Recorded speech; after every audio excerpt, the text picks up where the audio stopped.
నమస్కారం ETV news కు స్వాగతం. ముందుగా ముఖ్యాంశాలు. ఐరాస మానవ హక్కుల మండలిలో పాక్ దుశ్చర్యలను ఎండగట్టిన భారత్. ఆక్రమిత కశ్మీరును విడిచి వెళ్లాలని దాయాది దేశానికి స్పష్టీకరణ. పాకిస్తాన్కు దీటైన సమాధానం చెప్పేందుకు సిద్ధమవుతోన్న భారత్. సరైన సమయం చూసి బుద్ధి చెబుతామని సైన్యం హెచ్చరిక. సర్వోన్నత మండలి సమావేశానికి ముందు గవర్నర్తో కేసీఆర్ భేటీ. జలవనరుల వినియోగంపై వివరణ, కొత్త జిల్లాల ప్రారంభోత్సవానికి ఆహ్వానం.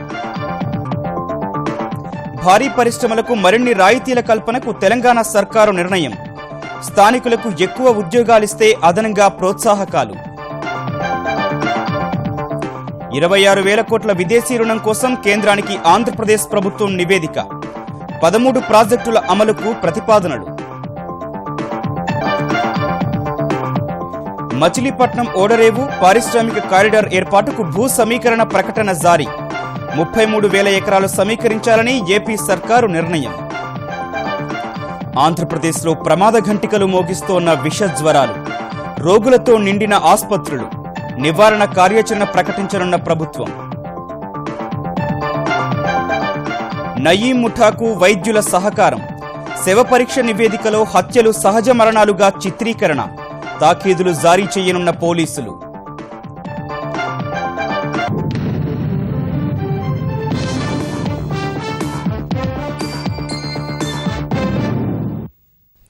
ఉగ్రవాదానికి మద్దతివ్వడం మానుకొని పాక్ ఆక్రమిత కశ్మీర్ను తక్షణమే విడిచి వెళ్లాలని పాకిస్తాన్కు భారత్ మరోమారు సూచించింది.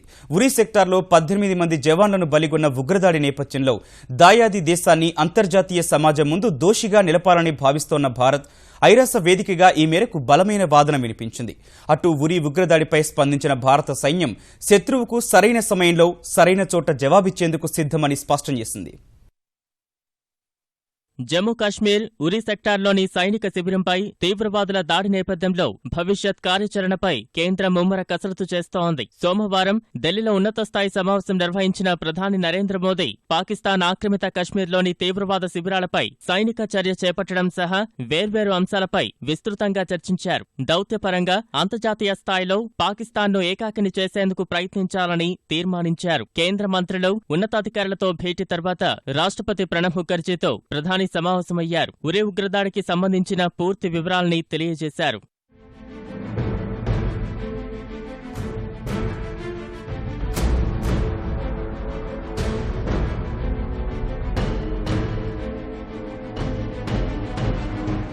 ఉగ్రవాదులకు మద్దతిస్తున్న పాకిస్తాన్ తీరును అంతర్జాతీయ స్థాయిలో ఎండగట్టాలని నిర్ణయించిన భారత్ ఆ దిశగా వచ్చిన తొలి అవకాశాన్ని సద్వినియోగం చేసుకుంది. జెనీవాలో జరుగుతున్న ఐక్యరాజ్య సమితి మానవ హక్కుల మండలి 33వ సదస్సు వేదికగా దాయాది దేశానికి గట్టి సందేశం పంపింది. ఉగ్రవాదాన్ని ప్రోత్సహించడాన్ని, భారత అంతర్గత వ్యవహారాల్లో జోక్యం చేసుకోవడాన్ని మానుకుని పాక్ ఆక్రమిత కశ్మీర్ను ఖాళీ చేయాలని భారత్ పునరుద్ఘాటించింది. కశ్మీర్లో అలజడులు రేగేందుకు పాక్ ప్రేరేపిత సీమాంతర ఉగ్రవాదమే ప్రధాన కారణమని ఐరాస మానవ హక్కుల మండలి సదస్సులో భారత్ తేల్చి చెప్పింది. పాకిస్తాన్లోని బలూచిస్తాన్, ఖైబర్ పఖ్తూన్ఖ్వా, సింధ్లో జరుగుతున్న మానవ హక్కుల ఉల్లంఘనల్ని ప్రముఖంగా ప్రస్తావించిన భారత్ దాయాది దేశం ముందుగా సొంతంటిని చక్కదిద్దుకోవడంపై దృష్టి పెట్టాలని హితవు పలికింది.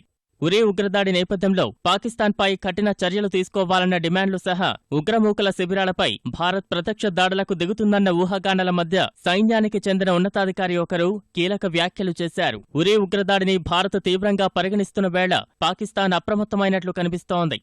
I would only like to mention at this stage that the Indian Army has displayed considerable restraint while handling the terrorist situations both along the line of control and in the hinterland. However, we have the desired capability to respond to such blatant acts of aggression and violence in the manner as deemed appropriate by us. We reserve the right to respond to any act of the adversary at the time and place of our own choosing.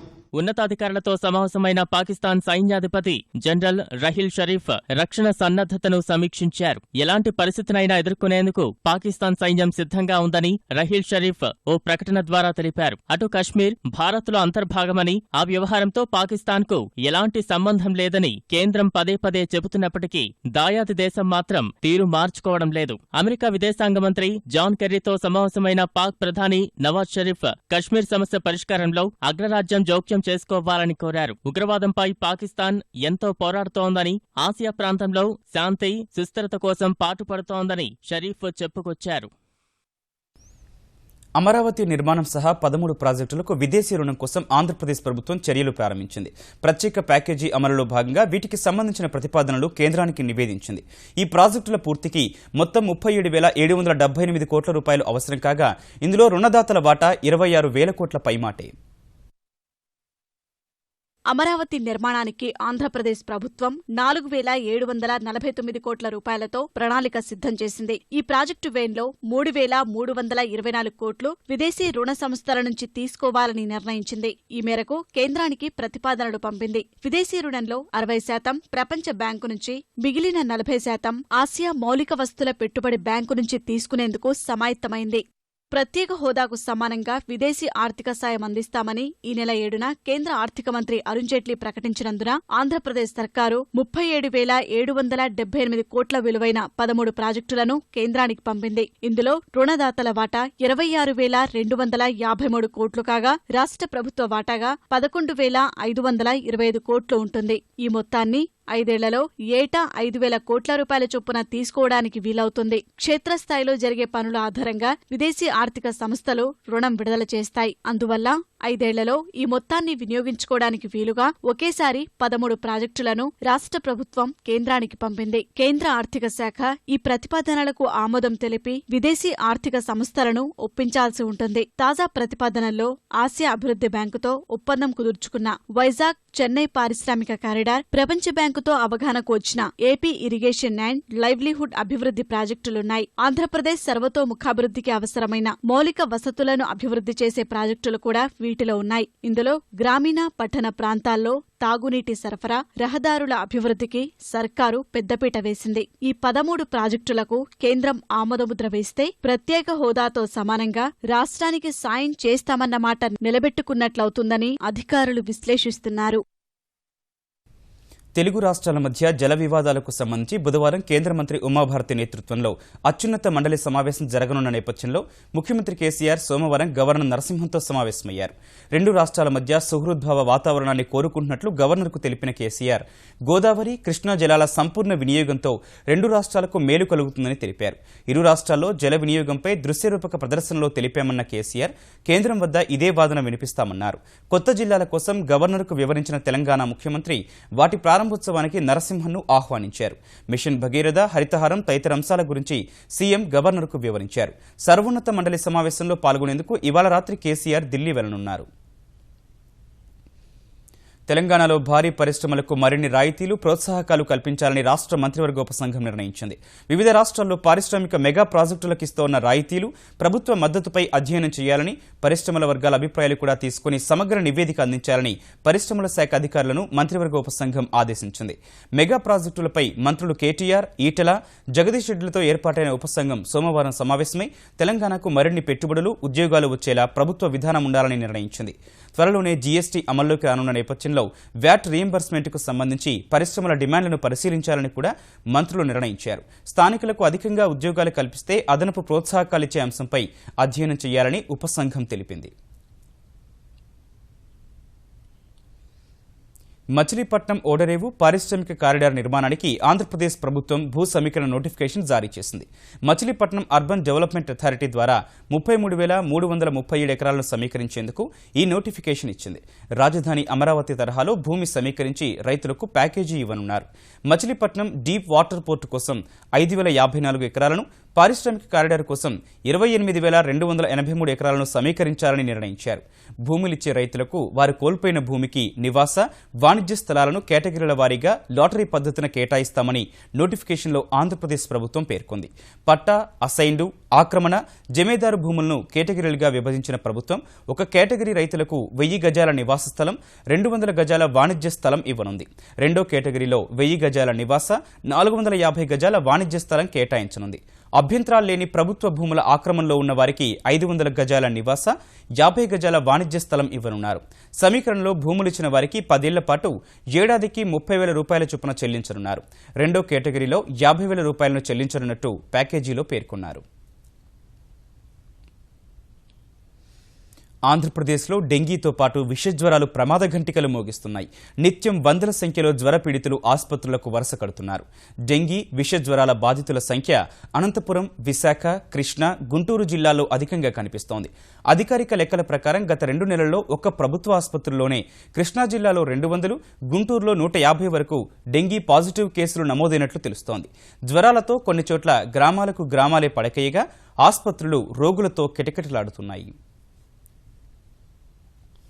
ఎన్ని పట్టి నరాలు వెళ్ళకపోతే 2 రోజులు విరేచనాలు, 5 రోజుల నుంచి విరేచనాలు అవుతాయి. ఈ నరాలన్నీ బాగా నొప్పులు కూర్చుంటే లేకనే ఒళ్ళు సురుకుపోటు, జ్వరం, మానసు ఒక 10 సార్లు అయినాయి. ఏటకు 10 రోజులు మట్టి వచ్చి 3 రోజులు ఏటకు బాగానే కొద్దిగా దయ్యం అయింది. ముందు మా ఆయన గారికి వచ్చింది జ్వరం. ఆయన 4 రోజులు తిప్పలు పడ్డారు. 4 రోజుల కాడ నుంచి ఇక నేను చూసుకుంటానే నాకు కాళ్ళు తీపులు, ఒళ్ళు నొప్పులు, తలనొప్పిగా ఒళ్ళు వణుకొచ్చేసి జ్వరం వచ్చేసింది. అన్ని జ్వరాలు మనం అనుకున్నంత భయంకరంగా డెంగ్యూ ఫీవర్స్ కాదు. దాంట్లో 100% చూసుకుంటే స్టడీస్లో 30% మటుకు డెంగ్యూ ఫీవర్స్ వైపు మగ్గు చూపెడుతున్నాయండి. ఆ వైరస్ అయితే ఎక్కువగానే ఉంది. గత 2 నెలల కంటే పోల్చుకుంటే మాకు ఓపీస్ చాలా ఎక్కువ పెరిగినాయి. 2 నెలల క్రితం మాకు ఓపీ 100 ఉంటే ఇప్పుడు ప్రెసెంట్ 300 దాకా టచ్ చేస్తున్నాము. ఆంధ్రప్రదేశ్లో అంటువ్యాధులు, విషజ్వరాల నివారణకు కార్యాచరణను ముఖ్యమంత్రి చంద్రబాబు ఇవాళ ప్రకటించనున్నారు. విజయవాడలోని కమాండ్ కంట్రోల్ కేంద్రంలో వైద్య ఆరోగ్య శాఖ పనితీరుపై ఉన్నత స్థాయి సమీక్ష నిర్వహించిన చంద్రబాబు అంటువ్యాధుల నివారణకు యుద్ధ ప్రాతిపదికన చేపట్టాల్సిన చర్యలపై అధికార యంత్రాంగానికి దిశానిర్దేశం చేశారు. దోమలపై దండయాత్ర నినాదంతో నీటి నిల్వల వల్ల జరిగే అనర్థాలు, వాటి నిర్మూలనకు తీసుకోవాల్సిన చర్యలపై అధికార యంత్రాంగంతో పాటు ప్రజలకు అవగాహన కల్పించే చర్యలు చేపట్టాలని ఈ సమావేశంలో నిర్ణయించారు. మలేరియా, డెంగీ వంటి ప్రమాదకర వ్యాధుల నివారణకు అవగాహన కల్పించేందుకు కరపత్రాల పంపిణీ, పోస్టర్ల ఏర్పాటుతో పాటు ప్రతి గ్రామం, పట్టణంలో పరిస్థితిని మెరుగుపరిచే చర్యలు ఏ విధంగా ఉండాలనే దానిపై అన్ని జిల్లాల కలెక్టర్లతో స్పష్టమైన మార్గదర్శకాలు జారీ చేయనున్నారు. ఈ నెల 24వ తేదీన దీనికి సంబంధించి రాష్ట్ర వ్యాప్తంగా భారీ కార్యక్రమానికి పిలుపు ఇవ్వనున్నట్లు సమాచారం. నయీం అరాచకాలపై రోజుకో కొత్త కోణం వెలుగు చూస్తోంది. నయీం ముఠా 24 హత్యలు చేసినట్లు సిట్ గుర్తించగా మృతదేహాలకు శవ పరీక్షలు నిర్వహించిన కొందరు వైద్యులు చనిపోయిన వారివి హత్యలు కావంటూ తప్పుడు నివేదికలు ఇచ్చినట్లుగా వెల్లడైంది. ఇలాంటి 4 కేసులకు సంబంధించి త్వరలో వైద్యులకు తాకీదులు జారీ చేయాలని సిట్ భావిస్తోంది. నయీం కేసును విచారిస్తోన్న ప్రత్యేక దర్యాప్తు బృందానికి చట్టబద్దత కల్పించేలా త్వరలో జీవో జారీ చేసేందుకు తెలంగాణ సర్కారు సన్నద్దమవుతోంది. నయీం వ్యవహారంలో ఇప్పటికే 102 కేసులు నమోదు చేసిన సిట్ 85 మందిని అరెస్ట్ చేసింది. నయీంతో సంబంధం ఉందని భావిస్తోన్న కొందరు ప్రజాప్రతినిధులు, రాజకీయ నేతలు, పోలీసు అధికారులను ప్రశ్నించేందుకు సిట్ సమాయత్తమవుతోంది. నయీంకు ఆయుధాలు సరఫరా చేసిన కేసుపైన పోలీసులు దర్యాప్తు వేగవంతం చేశారు. పోలీసుల అభ్యర్థన మేరకు నయీం సోదరుడు ఫహీం, అనుచరుడు శ్రీహరిని కస్టడీకి అనుమతిస్తూ రాజేంద్రనగర్ కోర్టు ఉత్తర్వులు జారీ చేసింది. నయీంకు సరఫరా అయిన ఆయుధాలు ఎక్కడి నుంచి వచ్చాయనే కోణంలో వారిని ప్రశ్నించనున్నారు. తెలంగాణలో జిల్లాల పునర్వ్యవస్థీకరణ ప్రక్రియలో కీలక ఘట్టం నేటితో ముగియనుంది. కొత్త జిల్లాలు, రెవెన్యూ డివిజన్లు, మండలాల ఏర్పాటుకు సంబంధించిన ముసాయిదాపై అభ్యంతరాలు, సూచనల గడువు పూర్తి కానుంది. ఆన్లైన్ ద్వారానే ఇప్పటివరకు 82,000కు పైగా సూచనలు వచ్చాయి. వీటితో పాటు కలెక్టరేట్, సీసీఎల్ఏ కార్యాలయాలకు వచ్చిన అభ్యంతరాల సంఖ్య 47,000కు పైగా ఉంది. అత్యధికంగా ప్రతిపాదిత యాదాద్రి జిల్లాకు సంబంధించి 13,000కు పైగా అభ్యంతరాలు, సూచనలు రాగా వనపర్తి జిల్లాకి సంబంధించి వచ్చిన సూచనల సంఖ్య 10,000కు పైగా ఉంది. అత్యల్పంగా ప్రతిపాదిత సిద్దిపేట జిల్లాలో కేవలం 20 మాత్రమే వచ్చాయి. రెవెన్యూ డివిజన్ల విషయానికి వస్తే 19,000కు పైగా అభ్యంతరాలు, సూచనలు అందాయి. అన్నింటినీ ఆయా జిల్లాల కలెక్టర్లు పరిశీలించిన తర్వాత ప్రభుత్వానికి నివేదిస్తారు. వాటిని పరిశీలించాక ప్రభుత్వం తుది ప్రకటన జారీ చేస్తుంది. ఈ నెలాఖరున లేదా వచ్చే నెల మొదటి వారంలో ఈ ప్రకటన వచ్చే అవకాశం ఉంది. కొత్త జిల్లాల్లో పోలీసు కార్యాలయాలను వచ్చే నెల 1వ తేదీ కల్లా సిద్ధం చేయాలని తెలంగాణ డీజీపీ అనురాగ్ శర్మ ఎస్పీలను ఆదేశించారు. ప్రభుత్వ కార్యాలయాలు ఉన్న చోట భవనం కేటాయింపుల కోసం కలెక్టర్లను సంప్రదించాలని, ప్రైవేటు భవనాలు ఉంటే ఆర్ఎండ్బీ నిర్దేశించిన మేరకు అద్దె చెల్లించాలని సూచించారు. ప్రభుత్వం 50 లక్షల రూపాయలు కేటాయించిందని, అంతలోపే ఖర్చు చేయాలని స్పష్టం చేశారు. కొత్త కార్యాలయాల ఏర్పాటుపై జిల్లాల ఎస్పీలతో డీజీపీ దృశ్య శ్రవణ సమీక్ష నిర్వహించారు. ఏడాదిలోపు పదవి విరమణ చేయనున్న ఉద్యోగులను వారు కోరుకున్న చోటుకు బదిలీ చేయాలని ఎస్పీలకు సూచించారు. కొత్త కార్యాలయాలకు అవసరమైన వాహనాలను త్వరలో కేటాయిస్తామని డీజీపీ అనురాగ్ శర్మ వివరించారు. సాంఘిక సంక్షేమ, గిరిజన సంక్షేమ వసతి గృహాలు, ఆశ్రమ పాఠశాలల నిరంతర పర్యవేక్షణకు సాంకేతికతను సద్వినియోగం చేసుకుంటున్నట్లు ఆంధ్రప్రదేశ్ సాంఘిక సంక్షేమ శాఖ మంత్రి రావెల కిషోర్ బాబు చెప్పారు. కృష్ణా పుష్కరాల నిర్వహణలో సమర్థంగా పనిచేసిన కమాండ్ కంట్రోల్ సెంటర్ వ్యవస్థను తమ శాఖలోనూ ఏర్పాటు చేస్తున్నామని తెలిపారు. పశ్చిమ గోదావరి జిల్లా భీమడోలు మండలం పొలసానపల్లి సాంఘిక సంక్షేమ పాఠశాలలో తొలిసారి ప్రవేశపెట్టిన ఈ విధానం ద్వారా విజయవాడ నుంచి మంత్రి రావెల సమీక్ష జరిపారు. సీసీటీవీ కెమెరాల సాయంతో వసతి గృహం, పాఠశాలలోని పరిస్థితుల్ని పరిశీలించి విద్యార్థులు, ఉపాధ్యాయులతో మాట్లాడారు. త్వరలో ఆంధ్రప్రదేశ్ వ్యాప్తంగా ఈ విధానం అమలు చేస్తామన్న రావెల కిషోర్ బాబు ఇందుకు అవసరమైన కమాండ్ కంట్రోల్ సెంటర్ను విజయవాడలో ఏర్పాటు చేస్తున్నట్లు తెలిపారు. ఒక రెసిడెన్షియల్ స్కూల్లో పిల్లల యొక్క విద్యా విధానం ఎలా ఉందన్న విషయాన్ని ఎప్పటికప్పుడు రియల్ టైంలో పర్యవేక్షించడానికి ఈ యొక్క కమాండ్ కంట్రోల్ రూమ్ అనే సిస్టాన్ని తీసుకొచ్చాం. దానివల్ల ఏమవుతుందంటే నిరంతర పర్యవేక్షణ వల్ల వాళ్ళ పెర్ఫార్మెన్స్ పెరుగుద్ది. రైతులకు 40% రాయితీపై అపరాలను ఈ నెల 21 నుంచి అందిస్తామని ఆంధ్రప్రదేశ్ వ్యవసాయ మంత్రి ప్రత్తిపాటి పుల్లారావు తెలిపారు. అదే రోజు కర్నూలు జిల్లా ఓర్వకలులో రైతు ఉత్పత్తిదారుల సమాఖ్య ప్రారంభిస్తామన్న మంత్రి రైతులు తమ ఉత్పత్తులను విదేశాలకు ఎగుమతి చేసుకునే అవకాశం కల్పిస్తున్నామన్నారు. నిత్యం ప్రయాణికులతో రద్దీగా ఉండే విజయవాడ రైల్వే స్టేషన్లో ఆటోమేటిక్ ఇంటర్లాక్ సిస్టమ్ అనే ఆధునిక సాంకేతిక పరిజ్ఞానం అందుబాటులోకి రానుంది. ఈ సాంకేతికత ద్వారా ఖాళీగా ఉన్న ప్లాట్ఫామ్ పైకి రైలు వెళ్లే అవకాశం ఉంది. తద్వారా ప్లాట్ఫామ్ కోసం గంటల కొద్దీ నగరం బయట పడిగాపులు పడే పరిస్థితి ప్రయాణికులకు తప్పుతుంది. రోజుకు సుమారు 300 రైళ్లు రాకపోకలు సాగించే విజయవాడ రైల్వే స్టేషన్లో రేపటి నుంచి ఈ నెల 28 వరకు సిగ్నలింగ్ వ్యవస్థ ఆధునికీకరణ పనులు జరుగుతున్నాయి. ఇందుకోసం సుమారు 50 రైళ్లను పూర్తిగా, మరికొన్నింటిని పాక్షికంగా రద్దు చేశారు. మరికొన్ని రైళ్లను దారి మళ్లిస్తున్నారు. ఫలితంగా విశాఖ నుంచి విజయవాడ మీదుగా వెళ్లే రైళ్లు, బెజవాడ మీదుగా విశాఖ రావాల్సిన రైళ్లు సిగ్నలింగ్ పనులు పూర్తయ్యేంత వరకు విజయవాడ స్టేషన్కు వెళ్లవు. హైదరాబాద్లోని నార్సింగి శివార్లో జరిగిన బాలిక హత్య కేసును పోలీసులు ఛేదించారు. బండ్లగూడకు చెందిన అక్బర్ మాయమాటలతో బాలికను నమ్మించి దారుణానికి ఒడిగట్టినట్లు నిర్ధారించారు. కూరగాయల వ్యాపారి అక్బర్ ఇంటి ఎదురుగా ఉండే ఓ బాలికతో పరిచయం పెంచుకున్నాడు. ప్రేమ పేరుతో ఆమెను నమ్మించి గండిపేట శివార్లోని నిర్మానుష్య ప్రదేశానికి తీసుకెళ్లాడు. బాలికపై అత్యాచార యత్నం చేసిన అక్బర్ ప్రతిఘటించిన ఆమెను కిరాతకంగా చంపాడు. ఇంటి నుంచి బాలిక తీసుకొచ్చిన 40,000 రూపాయల నగదు, బంగారాన్ని తీసుకునే పరారయ్యాడు. వివిధ ప్రాంతాల్లోని సీసీటీవీ దృశ్యాలు, నిందితుడి ఫోన్ కాల్స్ ను విశ్లేషించిన పోలీసులు అక్బర్ను అరెస్టు చేసి రిమాండ్కు తరలించారు. ఎక్స్‌ప్లాయిటేషన్ కి ట్రై చేస్తుంటే అమ్మాయి రెజిస్ట్ చేసింది. అది రెజిస్ట్ చేస్తే 2 చేతులు కట్టుకొని ఆమెది నోరు క్లోజ్ చేసుకొని ఒక దగ్గర ఉన్న ఒక రాయి తోటి తల మీద కొట్టి ఒక కత్తి తోటి ఇది గొంతు కోసుకొని ఆమెను చంపేసి అక్కడ నుంచి పారిపోయాడు. ఇది కేసులో ఆల్మోస్ట్ విదిన్ 10 అవర్స్ మొత్తం కేసు డిటెక్ట్ చేయడం అండ్ ముద్దాయిని పట్టుకోవడం జరిగింది.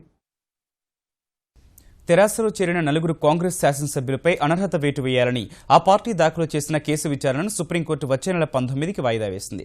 కాంగ్రెస్ ఎమ్మెల్యేలు రెడ్జే నాయక్, విఠల్ రెడ్డి, కోరం కనకయ్య, కాలే యాదయ్య తెరాసలో చేరినందున వారిపై పార్టీ ఫిరాయింపుల చట్టం ప్రకారం చర్యలు తీసుకోవాలని కాంగ్రెస్ శాసనసభ్యుడు సంపత్ కుమార్ దాఖలు చేసిన పిటిషన్పై సుప్రీం ధర్మాసనం విచారణ చేపట్టింది.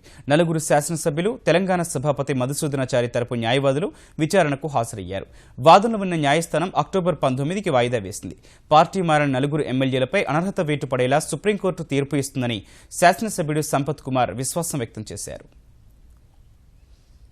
వరంగల్లో భాజపా జాతీయ అధ్యక్షుడు అమిత్ షా సభ తెరాసలో ప్రకంపనలు సృష్టిస్తోందని భాజపా తెలంగాణ అధ్యక్షుడు లక్ష్మణ్ అన్నారు. తెలంగాణ విమోచన అంశం జాతీయ అంశంగా మారిందని, తెరాస శ్రేణుల్లో ఉలికిపాటు కనిపిస్తోందన్నారు. ఎంఐఎంకు కేసీఆర్ భయపడకుంటే తెలంగాణ విమోచన దినాన్ని ఎందుకు అధికారికంగా నిర్వహించట్లేదో స్పష్టం చేయాలని డిమాండ్ చేశారు. మల్లన్న సాగర్ ప్రాజెక్టు సమగ్ర నివేదిక డీపీఆర్ పూర్తయ్యే వరకు భూసేకరణ ఆపాలని తెలంగాణ ఐకాస అధ్యక్షుడు కోదండరాం డిమాండ్ చేశారు. ప్రత్యామ్నాయాలపై చర్చించి ప్రజలను ఒప్పించాకే నిర్మాణం చేపట్టాలని ఆయన ప్రభుత్వానికి సూచించారు. తెలంగాణ ప్రభుత్వం వ్యవసాయ విధానాన్ని ప్రకటించాలని కోరిన ఆయన రైతు రుణమాఫీని ఒకే దఫాలో చెల్లించాలని డిమాండ్ చేశారు.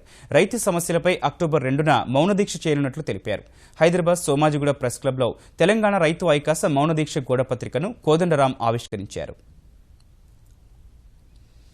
శ్రీశైల మహాక్షేత్రంలో దర్శనం ఆర్జిత సేవా టికెట్ల ధరలు పెరిగాయి. ₹50 దర్శనం టికెట్ను రద్దు చేసి ₹100 దర్శనం ఉచిత దర్శనం అందుబాటులోకి తెచ్చారు. శ్రీ భ్రమరాంబికాదేవి అంతరాలయంలో కుంకుమార్చన టికెట్ను ₹500 నుంచి ₹1000 పెంచారు. అభిషేక అనంతర దర్శనం టికెట్ ₹300 నుంచి ₹500 పెంచారు. ₹5000 టికెట్ను కొత్తగా ప్రవేశపెట్టి మల్లికార్జున స్వామి గర్భాలయంలో అరగంట పాటు అభిషేకం జరుపుకునేలా ఏర్పాట్లు చేశారు. ప్రస్తుతం శని, ఆది, సోమవారాల్లో సుప్రభాత సేవల టికెట్ ధర ₹1000 ఉండగా దాన్ని ₹500 తగ్గిస్తున్నట్లు ఆలయ అధికారులు తెలిపారు. తెలుగు భాషాభివృద్ధికి ఆంధ్రప్రదేశ్ ప్రభుత్వం చర్యలు ముమ్మరం చేసింది. చెన్నైలో పర్యటించిన సాంస్కృతిక శాఖ మంత్రి పల్లె రఘునాథ్ రెడ్డి నేతృత్వంలోని బృందం తమిళ భాషాభివృద్ధికి అక్కడి ప్రభుత్వం తీసుకుంటోన్న చర్యల్ని అధ్యయనం చేసింది.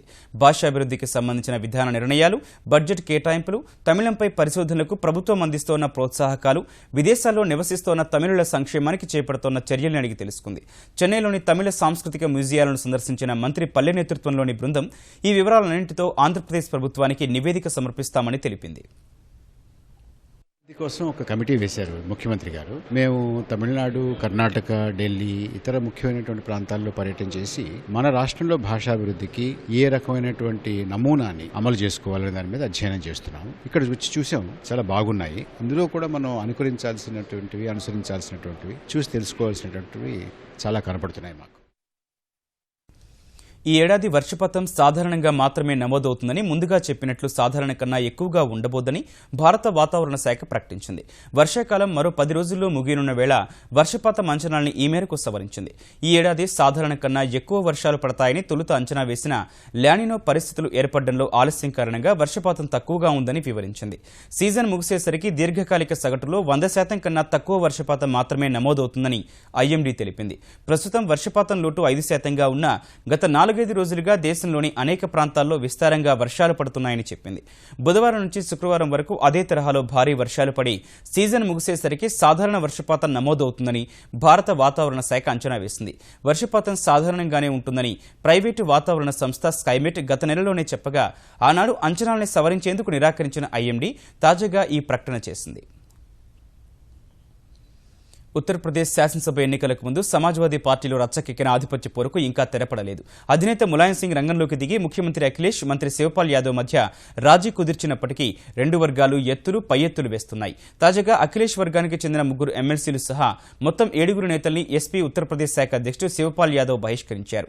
ములాయంను కించపరిచే వ్యాఖ్యలు చేసి పార్టీ వ్యతిరేక కార్యకలాపాలకు పాల్పడినందునే వారిపై చర్యలు తీసుకున్నట్లు ప్రకటించారు. శివపాల్ చర్యను తీవ్రంగా వ్యతిరేకించిన అఖిలేష్ వర్గం రాష్ట్రంలోని అనేక చోట్ల ఆందోళన చేపట్టింది. 7 నేతలపై బహిష్కరణ వేటును నిరసిస్తూ పార్టీ పదవులకు రాజీనామా చేసిన కొందరు అఖిలేషే తమ నాయకుడని స్పష్టం చేశారు. 7 నేతలపై క్రమశిక్షణ చర్యల తర్వాత బాబాయ్ శివపాల్, అబ్బాయి అఖిలేష్ రహస్య మంత్రాలు జరపడం చర్చనీయాంశమైంది.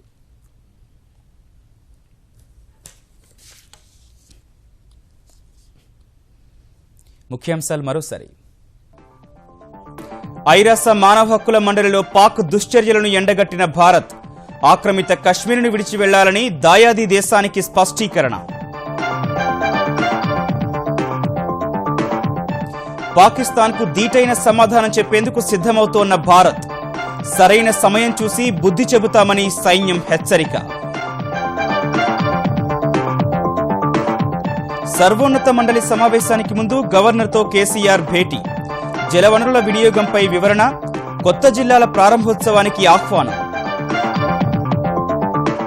భారీ పరిశ్రమలకు మరిన్ని రాయితీల కల్పనకు తెలంగాణ సర్కారు నిర్ణయం. స్థానికులకు ఎక్కువ ఉద్యోగాలిస్తే అదనంగా ప్రోత్సాహకాలు. 26,000 కోట్ల విదేశీ రుణం కోసం కేంద్రానికి ఆంధ్రప్రదేశ్ ప్రభుత్వం నివేదిక. 13 ప్రాజెక్టుల అమలుకు ప్రతిపాదనలు. మచిలీపట్నం ఓడరేవు పారిశ్రామిక కారిడార్ ఏర్పాటుకు భూ సమీకరణ ప్రకటన జారీ. 33,000 ఎకరాలు సమీకరించాలని ఏపీ సర్కారు నిర్ణయం. ఆంధ్రప్రదేశ్లో ప్రమాద ఘంటికలు మోగిస్తోన్న విష జ్వరాలు, రోగులతో నిండిన ఆసుపత్రులు, నివారణ కార్యాచరణ ప్రకటించనున్న ప్రభుత్వం. నయీ ముఠాకు వైద్యుల సహకారం, శవ పరీక్ష నివేదికలో హత్యలు సహజ మరణాలుగా చిత్రీకరణ, తాకీదులు జారీ చేయనున్న పోలీసులు.